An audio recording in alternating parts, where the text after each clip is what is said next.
Hey, welcome. Crypto Arms Race, Thursday, August 17th. I've been thinking all day today it was Friday for some reason. Oh, heck no. 100% sure it was Friday. I was You just really want to say F you to somebody.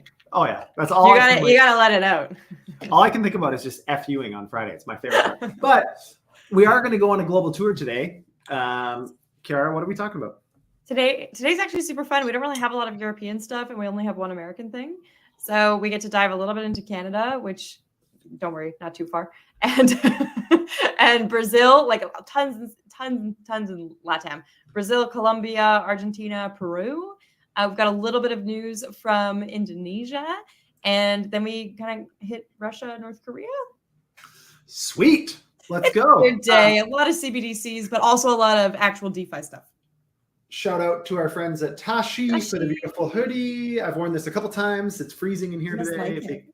Yeah, it's smoking hot outside. So to counter that, we have it bloody freezing inside. And I need to wear a hoodie. And it's great. It's cozy. It's comfy. I'm a big fan. So shout out to our friends at Tashi. And what else? You consider just picking like a comfortable temperature? Well, so the real story is actually they're turning so our air conditioning in this condo building is a cold water air conditioning system, and they closed the cold water today at some point. So we won't have AC at some point today. So we've cranked it all the way up to hope that at least the work day is bearable. Anyways, I don't think anybody listening to us gives a shit about my air conditioning. So we can move on. We're a live show Monday to Friday, as you can tell by our banter. We're on every different platform. All of them. LinkedIn, Facebook, Instagram, YouTube, Twitch, Twitter Spaces, Spotify, soon to be Apple Podcasts. We'll have RSS feeds pretty soon, I think, too. So super exciting. Like, share, subscribe, help us spread the love, please. We would super appreciate it. And also for those of you on Twitter, bookmarking really, really, really helps us with reach. So much. Oh, man. Okay, that was a mouthful. We are. Let's go. Let's do it. Play the vid. Play the vid. Play the vid. Do it. Do it.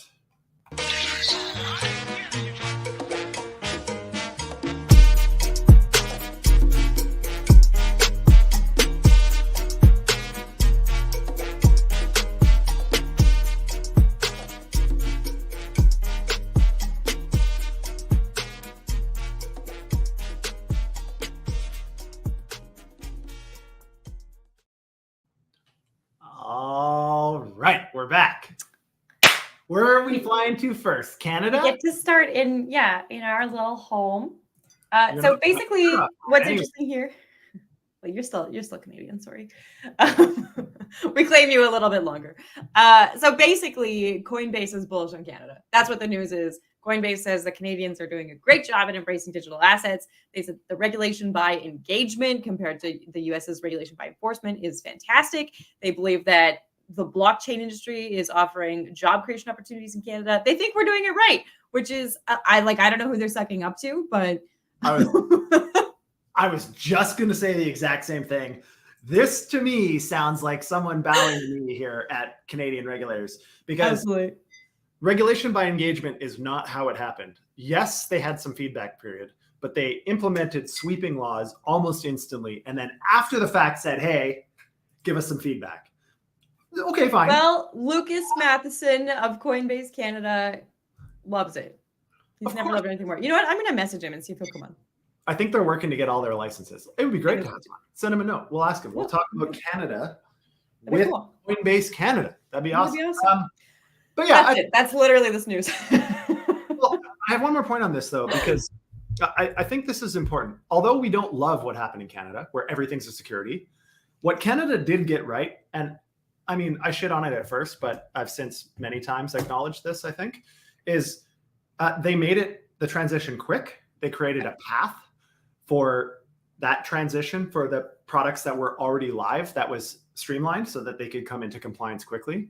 And they got rid of a lot of the speculation. They went from like, hey, we're going to regulate this, to boom, we regulated this, to boom, the regulation is in effect, all within a few months.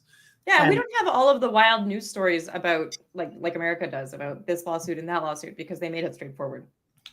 Yeah, I mean, it's relatively clear. They just assumed everything's a security, and it's under IROC. I don't love, but did make my taxes easy. All right. You know what else Coinbase is doing? Don't get me they are NFA approved. So the National Futures Association, this is in America now, not in Canada. Basically, Coinbase can operate as a futures commission merchant. Big deal? Well, yeah, sort of. Oh, that was a nothing. Oh, well. So, I mean, this is interesting. I think this is the natural progression of Coinbase moving into a regulated space.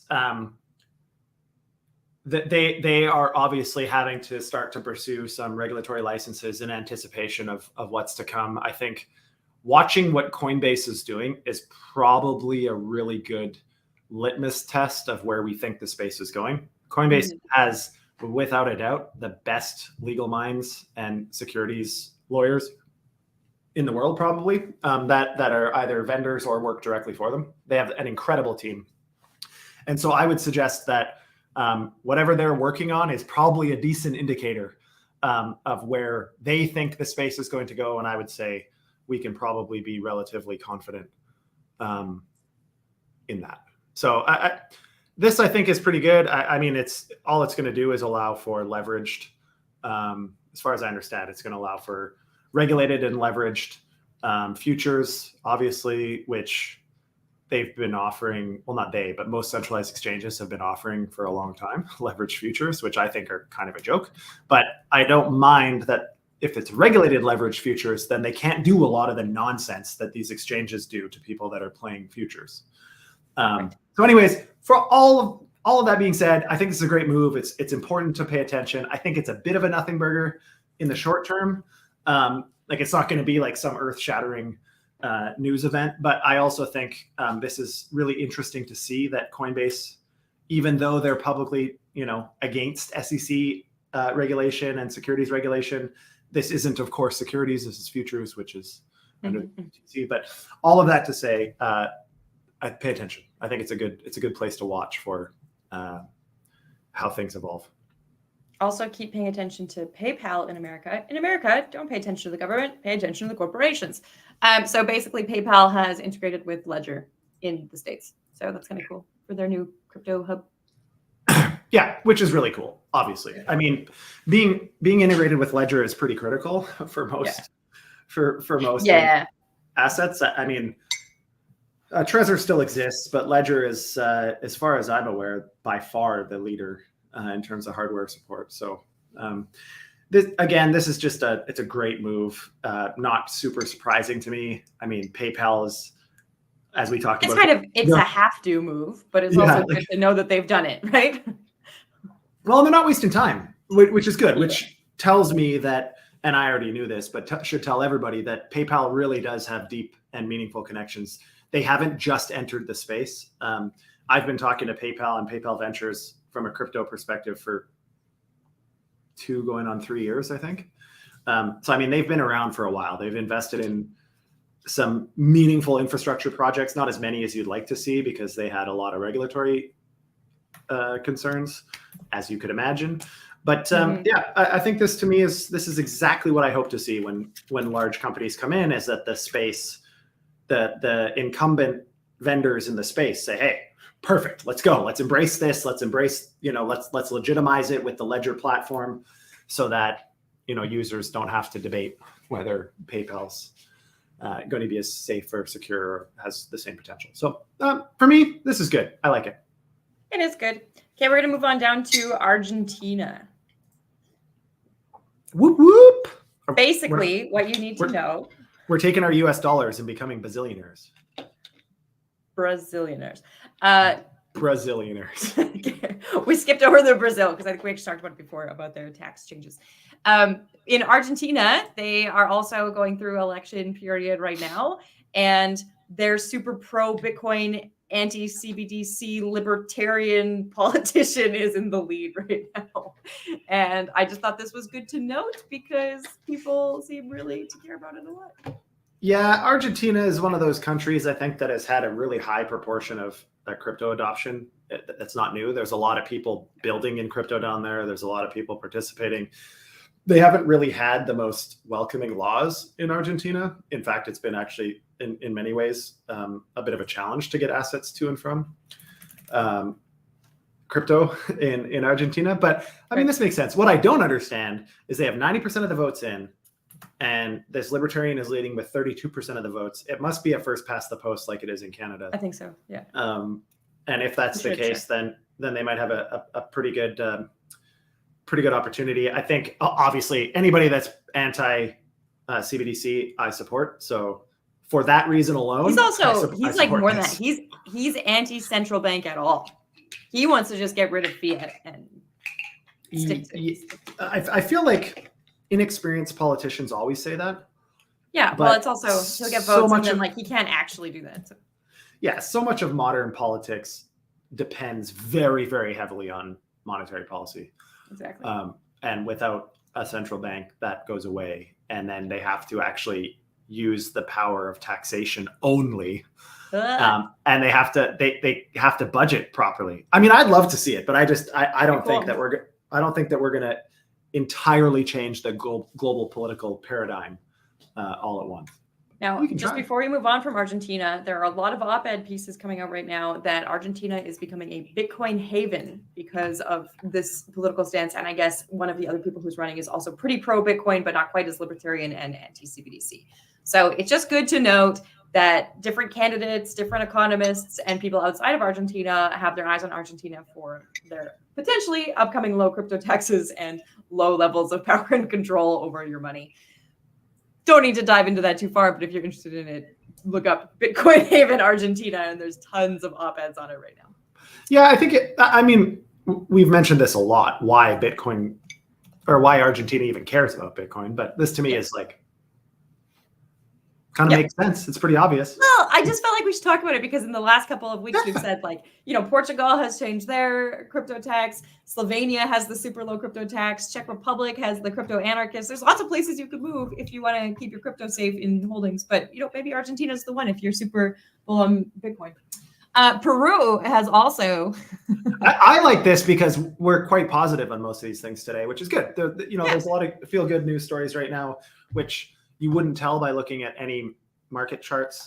That's true. But there is a lot of really interesting stuff going on right now. And well, Peru is also trying to protect its constituents, and so far they haven't taken it too far. They're not doing a CBDC, that kind of thing yet, but they have put in enforcement for anti-money laundering, and they're trying to live up to the worldwide standard of anti-money laundering. I didn't find that they're 100% going to use the travel rule, but that they're entertaining using the travel rule, and they are enforcing KYC.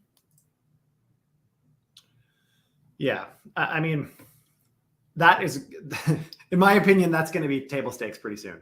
Whether you support the US or not, we all better get on board with KYCing for most applications.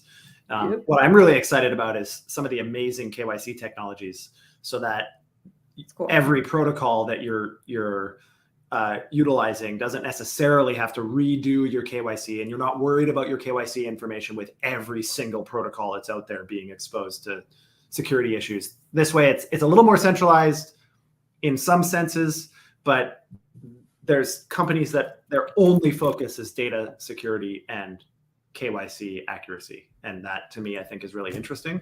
But we better get used to it because it's we should get used to it. People are still mad. Of course, people are mad because people don't like regulation and et cetera, et cetera. But I think it's nice to see smaller nations, engaging in this. Peru has actually their population is a really similar size to Canada. Canada's about 40 million and Peru is about 34 million. But it's nice to see nations that aren't just America, China, Russia, the UK, actually enforcing some of these rules and trying to protect their constituents and trying to participate, right? The more participation we get internationally, the better it is for us.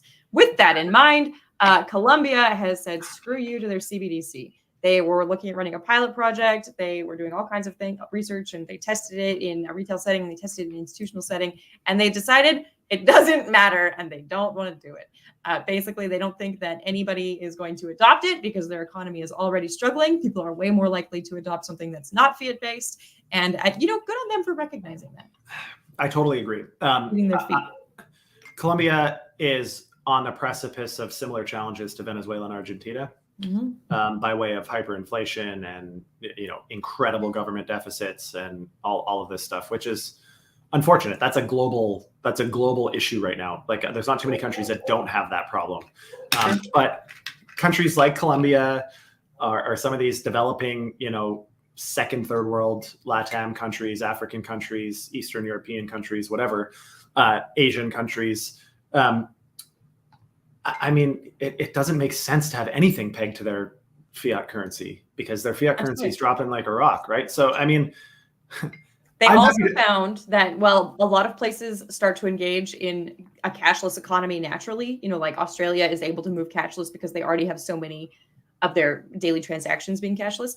In Colombia, they found that over 75% of retail transactions are still physical cash. So they're like, how are we ever going to get people on board with the CBDC? Which is maybe something Nigeria should have looked at and thought of before they did purposeful cash shortages. So I don't know. In my mind, this is like actually looking after your constituents as opposed to enforcing something. It's pretty incredible, to be honest. 70%. 75. That's huge. That's insane. That's wild, I think. In my mind, yeah. Well, and the thing is, in Colombia, you can use USD in a lot of places too, which I think is becoming a lot more common because at least the value is somewhat constant. Hopefully Colombia doesn't take the Indonesia stance. Remember in Bali when they said you couldn't pay in USDC anymore for things because it qualified as a crypto, and then they started trying to charge tourists. Hopefully Colombia doesn't go that route. Hopefully they're just like, keep using your cash because do what the people want, as far as I'm concerned. Speaking of Indonesia, we missed this. This was a couple weeks ago, but they actually launched their state-backed crypto. So probably they were banning other cryptos and getting tourists afraid of other cryptocurrencies so that they could launch their own. I feel like a state-backed crypto is a CBDC, but without the name. I'm not sure. I'm not sure if it's backed by their fiat or backed by their credit rating. So if it's backed by their fiat, then they could call it a CBDC. If it's backed just by their credit rating as a country, they're just saying, hey, trust us. We promise that we're going to hold up the value of this thing. Let me just hold on. I'm trying to find the notes on it here. So basically, it's the government-backed crypto exchange, and it's overseen by their Commodities Futures Trading Supervisor Agency. But they're also supposed to have their own. They're looking at launching their own coin into it that isn't a CBDC. But right now, you can use. I don't know. It's a little bit of a weird story. The only thing that's promising about this, I'm a little confused about it. Even looking at the article again now, it was unclear to me originally whether it was an exchange and a token or just a token. Yeah. But it looks like it's an exchange and a token. What I like about this, silver lining here, is that Indonesia, who's been generally putting up walls against the space, whether we like it or not, is making some moves towards a path towards accepting digital assets and some of that stuff. And there's a regulatory structure that's evolving there, which I'm bullish on in general. I guess I like that. It always seems a little bit cagey in Indonesia when they start regulating something. They're like, we're actually going to kick out Binance, but we are going to offer our own exchange. And you can use that one, but only that one and not if you're a tourist. So I don't know. For some reason, it leaves a bad taste in my mouth, but it is exciting that they are doing something, Better than nothing. I'll take that. Better than just sitting on the sidelines. Okay, let's talk. And then our last one today is Russia. Oh, I thought we were going to do North Korea. What happened to that? No, I was saving that for tomorrow. It wasn't supposed to be in here today. We can FU North Korea tomorrow. Okay, fine. Let's move to Russia. Well, actually, let's not move. Russia. Let's not move to Russia. Let's not do that. But let's think about Russia. So last week we talked about how retail wasn't going so well with their digital ruble. People don't trust it. People think it's a scam. They're not even sure that it's from the government. But in the meantime, the government has been testing to see if they can use the digital ruble to circumvent sanctions. Yeah, I mean, this is obvious. Are you surprised? No, like that's the whole point of this, obviously, is they right now have incredible sanctions thanks to the U.S. government and weaponizing fiat. they are weaponizing the fiat transfer system, SWIFT, and IMF and all this other stuff. And Russia's saying, well, Russia believes they have the right to fight this war.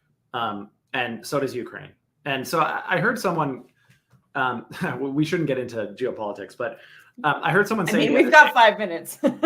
Yeah, I heard someone the other day say, there's never a good guy and a bad guy in a war. Both sides are always bad guys for one way or another. And guy being a term that I'm using loosely, people. But I think, do I support Russia in this war? No. Do I support Ukraine in this war? Probably not. I think both sides are being irrational, but both of them I believe that both sides believe they're doing what's in the best interest of their country.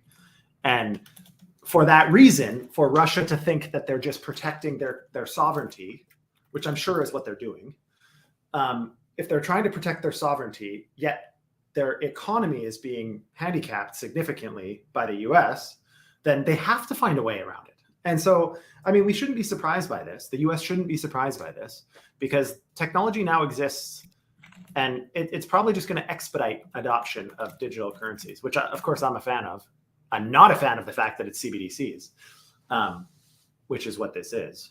But it makes sense to me. This isn't shocking. Russia needs to manage international trade. Russian citizens need to be able to move money around, and right now they can. So there we go. On this same topic, but not actually related to crypto, I just want to end on a super FUD note, if you're open to that. Why not? I'm all about the FUD. So it was coming for a couple of years, but in Canada, there was a bill called C-18, which basically meant that people like Google and Facebook or Meta or different social medias were going to have to compensate media outlets fairly for sharing all of their news.